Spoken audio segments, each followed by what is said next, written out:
Hello viewers, welcome back to another tutorial. So আজকের পর্বে আমরা পেন্সিল টুল নিয়ে কথা বলবো। পেন্সিল টুল মূলত আপনি ব্যবহারের উপরে আসলে এর গুরুত্বটা বুঝতে পারবেন। ড্রয়িং থেকে শুরু করে সিগনেচার, তারপর হচ্ছে স্কেচিং, আরও অনেক কাজে আপনি পেন্সিল টুলটা ব্যবহার করতে পারবেন। ইভেন আপনি যদি চান বিভিন্ন ধরনের সুন্দর সুন্দর স্ট্রোক তৈরি করবেন, সেক্ষেত্রেও আপনি পেন্সিল টুলটা ব্যবহার করতে পারেন। তো চলেন কথা না বাড়িয়ে সফটওয়্যার চলে যাই।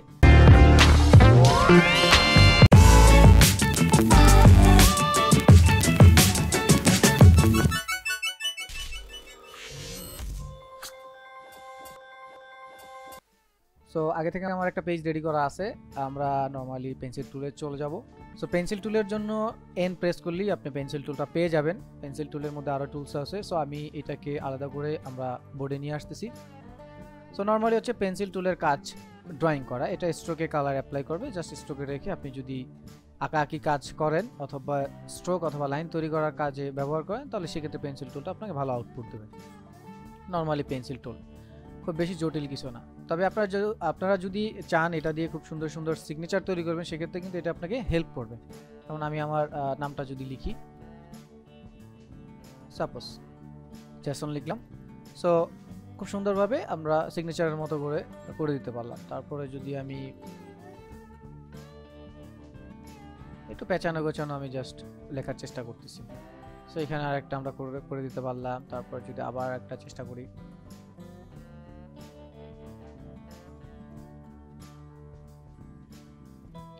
সো সিম্পলি যারা সিগনেচার করতে চান তারা এই টুলসটা চাইলে ব্যবহার করতে পারে, স্ট্রোকের মতো কাজ করবে। সো পেন্সিল টুলস আসলে গুগল থেকে আপনারা যদি ড্রয়িং স্কেচ অথবা ভেক্টর নিয়ে সেটার উপরে গ্রাফিক্স পেন অথবা ট্যাবলেট দিয়ে যদি প্র্যাকটিস করেন, তাহলে এটার চমৎকার আউটপুট পাবেন। নর্মালি আমরা মাউস দিয়ে এই কাজটা করলে আসলে খুব ভালো আউটপুট পাই না। তো চলেন আমরা আরও কিছু সেটিং দেখি। সো ডাবল ক্লিক করলে পেন্সিলের উপরে আপনারা দেখতে পাবেন এরকম অনেকগুলো অপশন আছে। সো অলরেডি এগুলো নিয়ে আমরা অনেক কথা বলে ফেলছি। আমরা already paint brush, blob brush and then shaper tools নিয়ে অলরেডি এই অপশনগুলো কাজ করে ফেলছি। সো আপনারা যারা কাজ দেখেন নাই অথবা হচ্ছে আমাদের এই ক্লাসগুলো দেখে আসেন নাই, তারা একটু দেখে আসবেন, তাহলে এই জিনিসগুলো আরও ক্লিয়ার হয়ে যাবে। সো নর্মালি ফিডেলিটি কী করে, আমরা যখন পেন্সিল দিয়ে কোনো লাইন তৈরি করি, ধরেন আমার হচ্ছে ফিডেলিটি অ্যাকুরেট জায়গাটায় আছে, ওকে করে দিলাম। সো আমরা যখন ড্রয়িং করব তখন সে অ্যাকুরেট ড্রয়িংটা করে দেয়। ধরেন আমার হাতটা যখন কাঁপতেছে সাপোজ, তখন এই কাঁপাকাঁপি অবস্থায় যেই ড্রয়িংটা হচ্ছে এই ড্রয়িংটাই ও দিয়ে দিচ্ছে, যে এখানে আমার হাত কাঁপাকাঁপি করছে, মানে অ্যাকুরেট যেই ড্রয়িংটা আমি করব সেই ড্রয়িংটাই আমার দিয়ে দিবে। বাট আমি যদি হচ্ছে স্মুথ করে দেই, ওকে করে দিই, এখন আমি যে ড্রয়িংটা করব ওই একই ড্রয়িং আমি যদি করি, কাঁপাকাঁপি করলেও আমার এখন কি করবে, স্মুথ করে দিবে। একটু খেয়াল করলে দেখবেন এই যে এটা আগের চাইতে স্মুথ করে দিছে। আগে যে ড্রয়িংটা করলাম সেটার থেকে এটাকে স্মুথ করে দিয়েছে। আমরা যদি দুইটাকে সিলেক্ট করে ডিরেক্ট সিলেকশন টুলসে যাই, খেয়াল করলে দেখবেন এখানে কতগুলো পয়েন্ট চলে আসছে, বাট এখানে কিন্তু এতগুলো পয়েন্ট নেই। এতগুলো পয়েন্ট না থাকার কারণে এটা স্মুথ আর ওইটা অ্যাকুরেট, মানে আমি যেভাবে ড্রয়িং করছি। সো এই অপশনটা হচ্ছে সেই কাজ করে। সো নর্মালি আমরা হচ্ছে এটা মাঝে মাঝে রেখেই কাজ করি, আপনারাও চাইলে কাজ করতে পারেন। এরপর হচ্ছে fill new pencil stroke. So এইটা যেটা করে, আমি এখানে সবগুলোকে ডিসিলেক্ট করে নিচ্ছি। সো ফিল নিউ এই অপশনটা যা করে, আমরা নর্মালি এই অপশনগুলো যদি অফ রেখে কাজ করি, সো আমি এটাকে শেষ করে দিলাম, গোল করে দিলাম। সো এটা নর্মালি কি করলো, একটা ক্লোজ পাথের মতো দেখিয়ে দিচ্ছে, বাট এটা একটা স্ট্রোক কালার দিয়ে দিলাম। বাট আমরা যখন ওই অপশনটায় ক্লিক করে স্ট্রোক তৈরি করব, আমি শেষ করলাম না, তো এই অবস্থায় আমার এটা কি করবে, এখানে ফিল কালার ফুল করে দিবে। সো এই ক্ষেত্রে আমার যেটা করতে হবে, ফিল কালারটা অন রেখে কাজ করতে হবে। সো ফিল করে দিল। আর যদি এই অপশনটা বন্ধ থাকে, সেক্ষেত্রে যদি ফিল অনও থাকে, তাহলে কিন্তু কোনো লাভ নেই, ঠিক আছে। সো এই অপশনটা হচ্ছে আপনি একই সাথে হচ্ছে স্ট্রোক চাচ্ছেন এবং ফিল চাচ্ছেন। আমরা যখন কার্টুন অ্যানিমেশনের ক্ষেত্রে কার্টুনগুলো ড্রয়িং করতে যাব, তখন কিন্তু এই অপশনটা আমাদের প্রয়োজন হবে। সাপোজ আমরা যদি হাত তৈরি করি, সো এই যে জয়েন্টটা আমরা সাপোজ তৈরি করতেছি, এটা ধরেন আমাদের ওই অপশনটা অন থাকা অবস্থায় যদি করি সাপোজ, সো এটা একটা ফুল একটা বডি। সো বডির মধ্যে যে হাতটা আছে, আমরা এটাকে একদম নিচে আর একটা তৈরি করে দিই, সাপোজ এটা বড় করে দিচ্ছি। সো এই যে এটা হাতের মতো একটা কাজ করবে, ঠিক আছে। সো এই অপশনগুলো আপনি ওই অপশনটা অন করে এই জিনিসগুলো আপনি ড্রয়িং করতে পারেন। আচ্ছা, এরপর হচ্ছে কিপ সিলেক্টেড। এটা যেটা করে, আমি এটাকে আপাতত অফ করে দিচ্ছি। সো আমরা যখন সিলেকশন তৈরি করি অথবা ড্রয়িং করি তখন আসলে এটা সিলেক্ট তৈরি করে দেয় না বা সিলেকশন থাকে না। পরবর্তীতে আমরা চাইলে এটা কালার টালার অনেক কিছুই চাইলে চেঞ্জ করতে পারি পরবর্তী সিলেক্ট করে। বাট আমি যদি চাই সাপোজ এটাকে সিলেক্ট রাখবো, তো এটা এখন সিলেক্টেড অবস্থা আছে, আপনি চাইলে এটা কালার চেঞ্জ করে নিতে পারেন।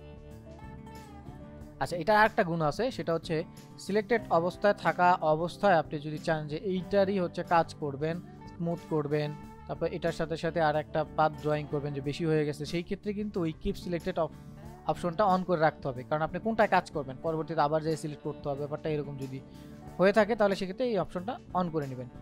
সো তারপর অপশন যেটা আছে এটা হচ্ছে Alt click toggle to switch smooth tool. আমাদের এখানে স্পেশালি একটা টুলস আছে যেটার কাজ হচ্ছে স্মুথ করা। সেই টুলসটা যদি আপনি চান একই সাথে এটার সাথে কাজ করবেন, তো সেক্ষেত্রে এই অল্টার অপশন ক্লিক করে আপনাকে এই কাজটা করতে হবে। তো এই অপশনটা ক্লিক করে রাখেন অ্যান্ড দেন ওকে।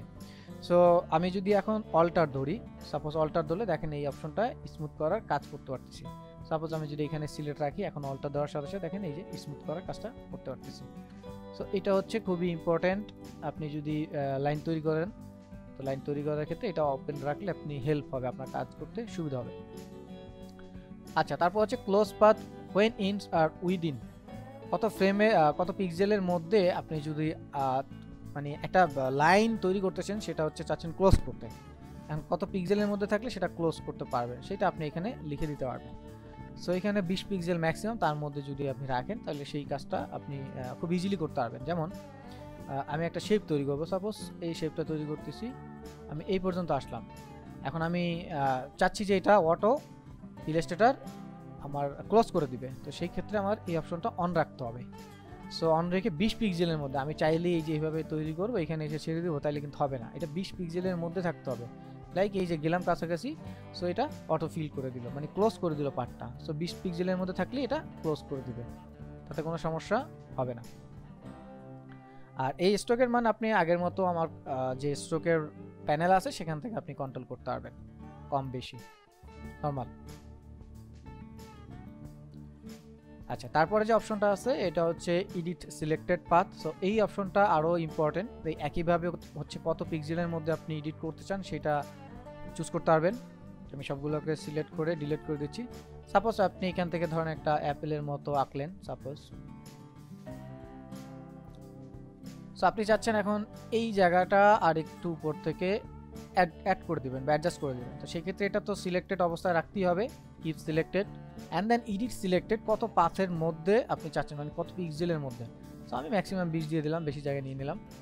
সো এবার আমি যখন এটাকে আবার ড্রয়িং করব, এটাকে সিলেক্ট করে এখন কিন্তু এটা রিপ্লেস করে দিচ্ছে, ওই জায়গাটা এটা রিকনস্ট্রাক্ট করে দিচ্ছে, মানে আমি আমার মতো করে এখন এটা এডিট করতে পারতেছি 20 পিক্সেলের মধ্যে যতটুকু আছে। ঠিক আছে, সিলেক্টেড অবস্থা সাপোজ।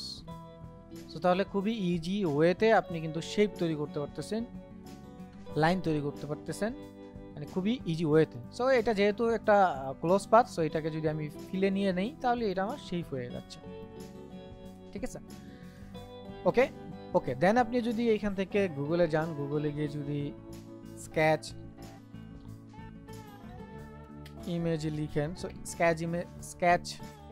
স্কেচ ইমেজ লিখলে এরকম অনেক স্কেচ ইমেজ পাবেন। সো এখান থেকে সাপোজ আমি যদি এটাকে জাস্ট এখানে এটাকে নিয়ে এসে চুল আঁকার চেষ্টা করি, বা একটা চুল একদম পুরো কাজটা না। সো এটাকে কন্ট্রোল টু ধরে আমরা লক করে নিলাম এন্ড দেন পেন্সিল টুল নিলাম। সো এখান থেকে আমরা জাস্ট কি করব, এখানে হচ্ছে ডাবল ক্লিক করে আমরা কিপ সিলেক্টেড অংশটা রাখবো, আর বাকি সবগুলো ডিলিট করে দিই। আর ক্লোজ পাথ লাগবে না, এডিটটা রাখি, অল্টারটা রাখি, তিনটা রাখি, বাকি দুইটা অফ করে দিই। আর এখানে অ্যাকুরেট দরকার আমার, সো অ্যাকুরেটটা আমরা একটু কমিয়ে স্মুথ করে নিলাম। ওকে, সো এখন আমি ধরেন এই চুলটা তৈরি করবো সাপোজ। সো এটা মাউস দিয়ে আসলে অনেকটা মানে কষ্টকর, অথবা অনেকটা হচ্ছে প্যারার কাজ। সো আপনারা যারা গ্রাফিক্স ট্যাবলেট বা পেন ইউজ করবেন, সো সেই ক্ষেত্রে দেখবেন আরও কাজটা মজার এবং হচ্ছে এনজয়েবল হচ্ছে। সো এবার আমি জাস্ট এটাকে সিলেক্ট করে এই দিয়ে দিলাম। তো এখন আমার অল্টার ধরা অবস্থায় স্মুথ টুলসটা চলে আসলো, সো আমি এটাকে স্মুথ করে নিলাম। এটা জাস্ট নিজের মতো করে আপনি করে নেবেন। আচ্ছা, এন্ড দেন এটাকে স্ট্রোকে আমি কালার দিয়ে আমার যে স্ট্রোকের ইউনিফর্মটা আছে সেটাকে চেঞ্জ করে আমরা জাস্ট মানটাকে বাড়িয়ে দিচ্ছি। সো দেখেন একটু ডিফারেন্ট ভাইব চলে আসলো। আচ্ছা, এখন আমি আবার তৈরি করি সাপোজ এইখান থেকে। সো একই কাজটা করব, এখান থেকে চেঞ্জ করে নিলাম। আচ্ছা, আমি আগে জাস্ট তৈরি করে নিই।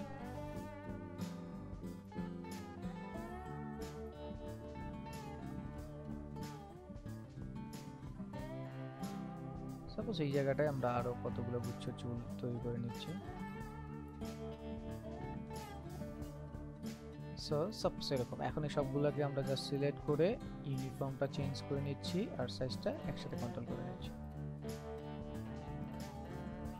সো নাও সি, এইরকম আমরা চাইলে কিন্তু অনেক সুন্দর সুন্দর কাজগুলো করতে পারি। সো এই ড্রয়িং এর কাজে কিন্তু আপনার এই টুলসটা অনেক হেল্প করবে। তো এটাকে সিলেক্ট করে বাড়িয়ে নেন, স্ট্রোকটা চেঞ্জ করে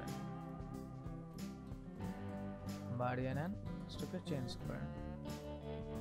সো ইউনিফর্মটা চেঞ্জ করার মাধ্যমে খুব ভালো ভালো রেজাল্ট কিন্তু আপনি পাচ্ছেন। সো নট অনলি দ্যাট, আপনি চাইলে এই যে ফেজের উপরে যেগুলো আছে সেগুলো কাজটা করতে পারেন,